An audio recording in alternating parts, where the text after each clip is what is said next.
ओम शांति। आज प्यारे अव्यक्त बाप दादा के 7 जनवरी 1980 के अव्यक्त मधुर महावाक्यों पर मनन चिंतन करते हैं। आज के मुरली का विषय है संगम युगी बादशाही बनाम सतयुगी बादशाही। और मैं ब्रह्मा कुमारी उषा बहन माउंट आबू से, और हमारे साथ ब्रह्मा कुमारी के वरिष्ठ भ्राता ब्रिजमोहन जी साथ में हैं। बाप दादा आज संगम युगी बेगमपुर के बादशाहों की सभा देख रहे हैं। संगम युग है ही बेगमपुर। संगम युगी सर्व ब्राह्मण बेगमपुर के बादशाह है। सतयुगी बादशाही इस संगम युग की बेगमपुर की बादशाही के आगे कुछ भी नहीं है। ये नहीं, सचमुच भगवान कहता है कि यहाँ की जो चीज है वो सतयुग, जिसको हम कहते हैं हमारा एम ऑब्जेक्ट है, वो इसकी भेंट में कुछ नहीं। वर्तमान समय की प्राप्ति का नशा, खुशी सतयुग की बादशाही से पदम गुना श्रेष्ठ है।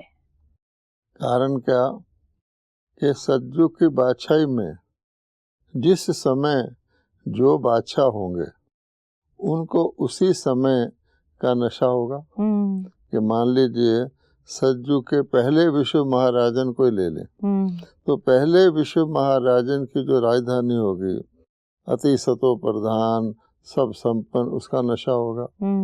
संगम पर हमको 21 बादशाहियों का नशा है, क्योंकि ज्ञान है साथ। उनको ये ज्ञान नहीं है कि अगली बादशाही थोड़ी सी उसमें गिरती कला में आ जाएगी। इसलिए बाबा कहता है कि जो ज्ञान के आधार पर नशा है कि हम हैं यहाँ, लेकिन हमारी जो प्रारब्ध बन रही है यहाँ की तो है ही वंडरफुल, उसके बाद 21 जन्म हम इसको भोगने वाले हैं। ऐसा नशा तो सतयुग में नहीं हो सकता ना जी। आज वतन में सतयुगी बादशाही और संगम युगी बादशाही दोनों के अंतर पर रूहान चल रही थी। सतयुग की बादशाही की बातें तो उस दिन बहुत सुने, पहली मुरली के अंदर हम सभी ने बहुत सुने और खुश भी बहुत हुए। लेकिन संगम युग की श्रेष्ठता कितनी श्रेष्ठ है उसके भी अनुभवी होना। अब देखिए कि बातचीत कर रहे हैं ऊपर सूक्ष्म लोक में, दोनों के फर्क की जैसे बच्चों को समझाया जाता है ना, तो आपस में बातचीत करके जो निकलेगा डायलॉग का रिजल्ट वो हम सुन रहे हैं। शायद इसी आधार पर गीता बनाई गई है जी। वो डायलॉग करेंगे और दूसरे को समझ में आएगा। हाँ जी। हाँ। तो पहली बात बताई बाबा ने कि सतयुग की दिनचर्या में प्रकृति के नेचुरल साज जगाएंगे। हाँ। लेकिन संगम युगी ब्राह्मणों के आदिकाल अमृत वेले से श्रेष्ठता देखो तो कितनी महान है। वहां प्रकृति का साधन है और संगम युग पर आदिकाल अर्थात अमृत वेले कौन जगाता है? स्वयं प्रकृति का मालिक भगवान तुम्हें जगाता है। दूसरी बात, मधुर साज कौन सा सुनते हो? बाप रोज बच्चे, मीठे बच्चे कहकर बुलाते हैं। यह नेचुरल साज, ईश्वरीय साज सतयुगी प्रकृति के साज से कितना महान है। उसके अनुभवी होना तो सतयुगी साज महान है या ये संगम युग के साज महान है? साथ साथ सतयुग के संस्कार और प्रारब्ध बनाने व भरने का समय है। संस्कार भरते हैं, प्रारब्ध बनती है, इस संगम युग पर ही सब होता है। तीसरी बात बाबा ने बताई, वहां सतो प्रधान अति स्वादिष्ट रस वाले वृक्ष के फल खाएंगे। यहाँ वृक्षपति द्वारा सर्व संबंधों के रस सर्व प्राप्ति संपन्न प्रत्यक्ष फल खाते हो। चौथी बात, वह गोल्डन एज का फल है और यह डायमंड एज का फल है, तो श्रेष्ठ कौन सा हुआ? पांचवी बात, वहां दास दासियों के हाथ में पलेंगे, यहाँ बाप के हाथों में पल रहे हैं। छठी बात, वहां महान आत्माएं माँ बाप होंगे, यहाँ परमात्मा माता पिता है। सातवीं बात, वहां रतन जड़ित झूलों में झूलेंगे, यहाँ सबसे बड़े से बड़ा झूला कौन सा है? वह जानते हो? बाप की गोदी झूला है। बच्चे के लिए सबसे प्यारा झूला माता पिता की गोदी है। सिर्फ एक झूला भी नहीं, भिन्न भिन्न झूलों में झूल सकते हैं। अतीन्द्रिय सुख का झूला, खुशियों का झूला, वहां रतन जड़ित झूला है। और यह झूला कितना महान है। सच में जो फीका लगने लग गया। उस दिन हम बड़े खुश थे स्वर्ग के सुख देखकर, वो तो फीका लगने लगा। आठवीं बात, वहां रत्नों से खेलेंगे, खिलौने से खेलेंगे, आपस में खेलेंगे, लेकिन यहाँ बाप कहते हैं सदा मेरे से जिस भी रूप में चाहो उस रूप में खेल सकते हो। सखा बन करके खेल सकते हो, बंधु बनाकर भी खेल सकते हो, बच्चा बनाकर भी खेल सकते हो। ऐसा अविनाशी खिलौना तो कभी नहीं मिलेगा, जो न टूटेगा न फूटेगा और खर्चा भी नहीं करना पड़ेगा। नवीं बात, वहां आराम से गदलों पर सोएंगे, यहाँ याद के गदलों पर सो जाओ। 10वीं बात, वहां निंद्रा लोक में चले जाते हो, लेकिन संगम पर बाप के साथ सूक्ष्म वतन में चले जाओ। 11वीं बात, वहां के विमानों में सिर्फ एक लोक का सैर कर सकेंगे। अब बुद्धि रूपी विमान द्वारा तीनों लोकों का सैर कर सकते हो। 12वीं पॉइंट, वहां विश्वनाथ कहलाएंगे और अब त्रिलोकी नाथ हो। 13वीं बात, वहां 2 नेत्री होंगे, यहाँ 3 नेत्री है। 14वीं बात, संगम युग के अंतर में अर्थात नॉलेजफुल, पावरफुल, ब्लिसफुल, इसके अंतर में वहां क्या बन जाएंगे? रॉयल बुद्धू बन जाएंगे। 15वीं बात, दुनिया के हिसाब से परम पूज्य होंगे, विश्व द्वारा माननीय होंगे, लेकिन नॉलेज के हिसाब से महान अंतर पड़ जाएगा।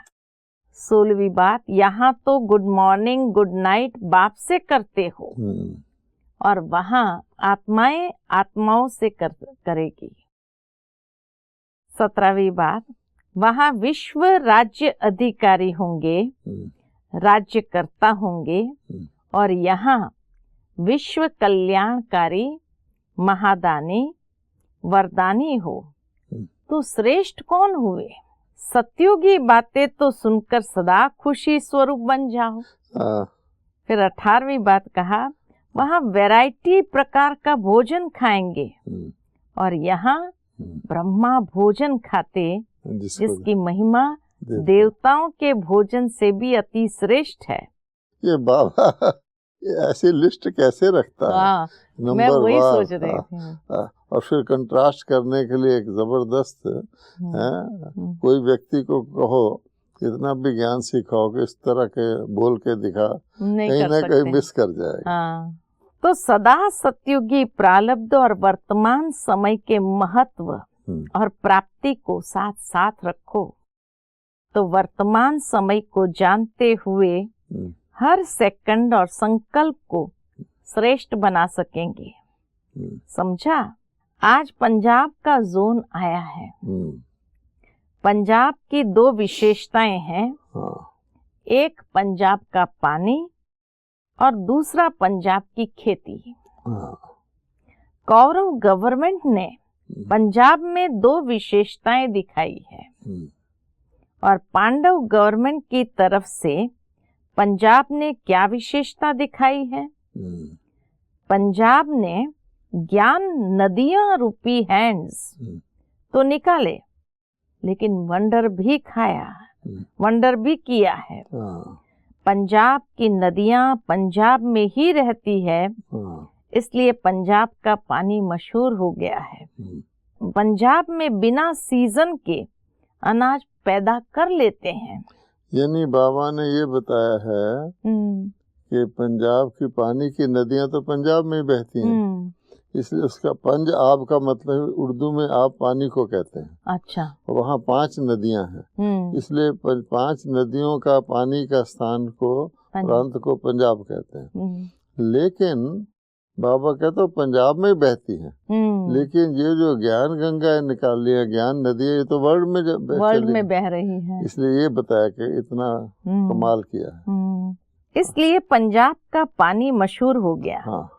जैसे पंजाब में बिना सीजन के अनाज पैदा कर लेते हैं। अब नई तरीका उन्होंने अपनाया है कि सीजन में आगे अनाज पैदा करते थे, अब बिना सीजन के भी पैदा कर लेते हैं। हाँ। ऐसे साधन बनाए हैं तो पंजाब वालों को 12 ही मास के 12 ही फल देने चाहिए। हाँ। जब साइंस की शक्ति से बिना सीजन के अनाज पैदा कर लेते हैं, तो क्या साइलेंस की शक्ति संगम युग की फुल सीजन होते हुए भी हर मास का फल नहीं दे सकती? जैसे वह लोग साधन अपनाते हैं जो असंभव से संभव करके दिखाते हैं, तो साधना द्वारा पंजाब की धरती को परिवर्तित करो, प्रत्यक्ष फल देना पड़े।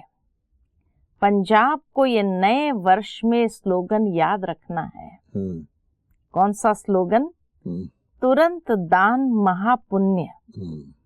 अभी तो ज्ञान गंगाओं का पाठ है, पांडव बैकबोन है, लेकिन आगे निमित्त तो शक्तियों को रखेंगे। इसमें भी पांडवों का फायदा है, नहीं तो डंडे खाने पड़ेंगे। विशेष पंजाब में तो बहुत डंडे पड़ेंगे। इसलिए शक्तियां गाइड और पांडव गार्ड ठीक है।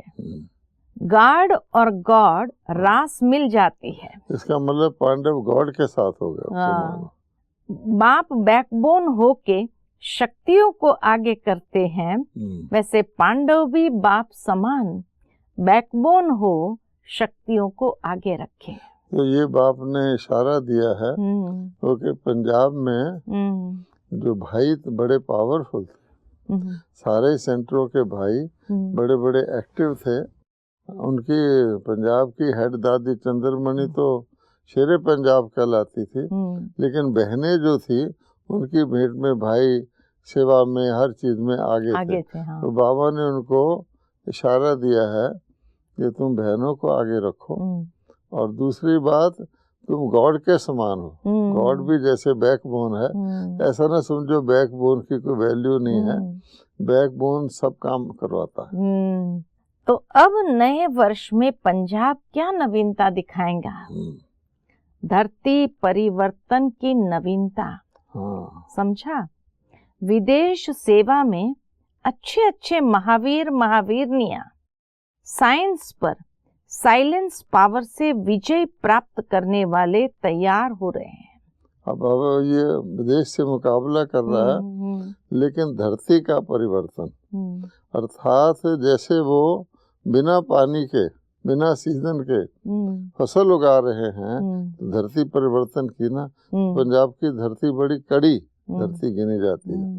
पंजाब में हमने देखा है जो सेवा होती है ना, तो पंजाब के लोग कोई भी नया धर्म नेता आएगा पहले उसका खूब सम्मान करेंगे और कुछ समय बाद उसका अपमान करेंगे। तो ये हाँ, ऐसे अमृतसर एक खास जगह थी, यानी पहले उसका सम्मान करेंगे, फिर उसके कुछ ना कुछ नुक्स निकाल के उसका अपमान करेंगे। सिर्फ ब्रह्मा कुमारी ही बची, क्योंकि उन्होंने कोशिश की, लेकिन ब्रह्मा कुमारियों के पीछे तो बाबा है, लेकिन वहाँ काफी अच्छा धर्म युद्ध हुआ था। ये है। अच्छे अच्छे सर्विसेबल बाप की भुजाएं तैयार हुई पड़ी है। राइट हैंड्स है, राइट हैंड्स द्वारा सदा श्रेष्ठ और सहज कार्य होता है। तो विदेश में राइट हैंड्स तैयार हो रहे हैं। अच्छा, फिर मिलेंगे तो विशेषता सुनाएंगे। देश और विदेश के दोनों बच्चों को बाप दादा मुबारक देते हैं। जो नजदीक व दूर से मिलन मेले में पहुंच गए हैं, ऐसे सदा बाप से मिलन मनाने वाले, दिन रात एक बाप दूसरा न कोई, इसी धुन में रहने वाले, सदा विश्व की आत्माओं प्रति सर्व खजानों से महादान और वरदान देने वाले, सदा संगम युग की विशेषता को सामने रख श्रेष्ठ भाग्य के स्मृति स्वरूप ऐसे सदा श्रेष्ठ वृत्ति, श्रेष्ठ वाइब्रेशन द्वारा विश्व कल्याणकारी आत्माओं को बाप दादा का याद प्यार और नमस्ते। पंजाब वासियों को विशेष आत्मा होने के कारण विशेष फल अवश्य देना पड़े। पंजाब में विशेष अकाल तख्त का यादगार है। जहाँ तख्त का यादगार है, वहाँ के निवासी स्वयं भी सदा अकाल तख्त पर विराजमान है। अपनी कर्मेंद्रियां द्वारा साक्षी हो, कार्य करते हुए स्वराज्य अधिकारी हो। अकाल तख्त नशीन आत्मा अर्थात राज्य अधिकारी, ऐसे राज्य अधिकारी बन करके चलते हो। यानी बाबा देखिए जितने यादगार हैं, वो किस चीज के हैं वास्तव में, उसकी ओरिजिनल बताते हैं। ओरिजिनल बताते हैं। जैसे पानी की नदियों का बताया, हरियाली का बताया।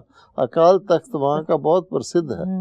यानी जिसने नाम रखा होगा उसको भी पता नहीं होगा कि अकाल तख्त का मतलब क्या होता है। लेकिन बाबा बता रहे कि है आप लोगों के आत्म स्वरूप में रहने का यादगार।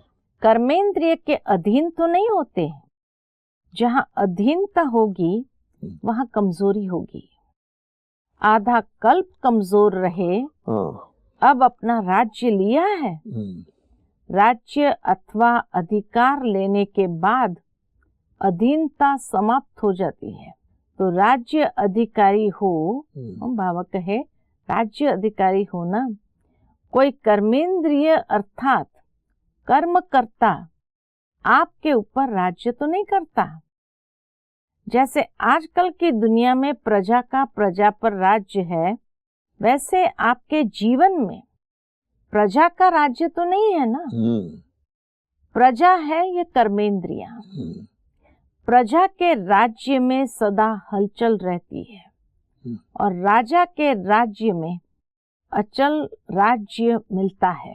ये बाबा ने बहुत ही बात अच्छी एग्जाम्पल दी है कि प्रजा के राज्य में प्रजा बताई कर्म इंद्रिया, अर्थात मान लो मैं अपनी आँखों का गुलाम हूँ। कोई चीज आँखों से देखता हूँ और मेरे अंदर हलचल, बाबा कहते हैं ना, चंचलता आ जाती है या कि कोई प्रलोभन आ जाता है ना। आपको पता है कि भक्ति में कईयों ने तो अपनी आंखें फोड़ ली थी, ना आंखें रहेंगी हमें। तो बाबा कहता है एक प्रजा रूपी आंखें, वो राजा होगा तो आंखों को जो देखना होगा वो दिखाएगा, और जो प्रजा राज्य करेगी तो आंखें उसको दिखाएंगी। तो बाबा कहे प्रजा के राज्य में सदा हलचल रहती है और राजा के राज्य में अचल राज्य चलता। तो अचल राज्य चल रहा है ना, पूछ रहे बाबा। वर्तमान समय संकल्प की हलचल भी बड़ी गिनी जाएगी। पहले समय था जब संकल्प को फ्री छोड़ दिया। वाचा कर्मणा पर अटेंशन रखते थे, हाँ, लेकिन अभी मनसा भी हलचल न हो, क्योंकि लास्ट में है ही मनसा द्वारा विश्व परिवर्तन। अभी मनसा का एक संकल्प भी व्यर्थ हुआ तो बहुत कुछ गंवाया। ये भी देखो बाबा ने बड़े कायदे अनुसार पहले जो विश्व परिवर्तन की सेवा होती थी वाचा और कर्मणा के द्वारा होती थी। वाचा और कर्मणा इतनी हलचल नहीं करते, जो बोलना होता है व्यक्ति बोल सकता है, कर्मणा में भी जो करना होगा कर सकता है। मनसा बड़ी चंचल है, तो मनसा को जब तक कंट्रोल में आए तभी मनसा सेवा हो सकती है। तो पहले बाबा ने वाचा कर्मणा पर कंट्रोल करके सेवा सिखाई और उस वक्त छूट दे दी कि चलो मनसा तुम्हारी में कुछ उल्टा भी आता है तो कोई बात नहीं, लेकिन अब बाबा कहते हैं कि आगे सेवा ही मनसा की होनी है। तो मनसा सेवा के लिए मनसा भी उतनी अचल चाहिए, इसलिए बाबा कह रहा है कि अब मनसा पर भी जो है ना, एक मनसा का एक संकल्प भी अगर हलचल करता है तो मनसा सेवा नहीं हो सकती है। तो आज बाबा ने हम बच्चों को जैसे सतयुग और संगम युग का एक बहुत सुंदर कॉन्ट्रास्ट बताया और उससे महसूस होने लगा कि संगम युगी जीवन इतना पद्मा पदम गुना श्रेष्ठ है और सतयुग का भी आधार है। सतयुगी प्रारब्ध का भी आधार संगम युग है जी।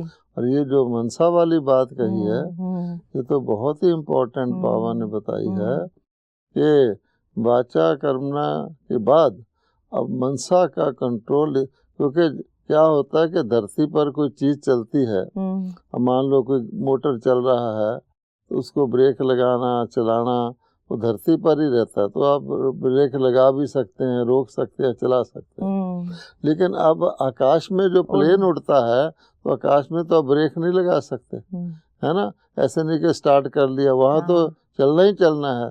इसलिए बाबा ने कहा कि अब तो चढ़ती ही कला, और चढ़ती कला में आपको बीच में रुकती कला या गिरती कला का सवाल नहीं, और वो मनसा कर सकती है। तो मनसा के अंदर अगर एक भी संकल्प बीच में ब्रेक दे दे या कुछ रुकावट का हो जाए तो क्रैश हो जाएगा। बिल्कुल ये बाबा इतना एक संकल्प के ऊपर इम्पोर्टेंस बता रहा है। अच्छा, ओम शांति।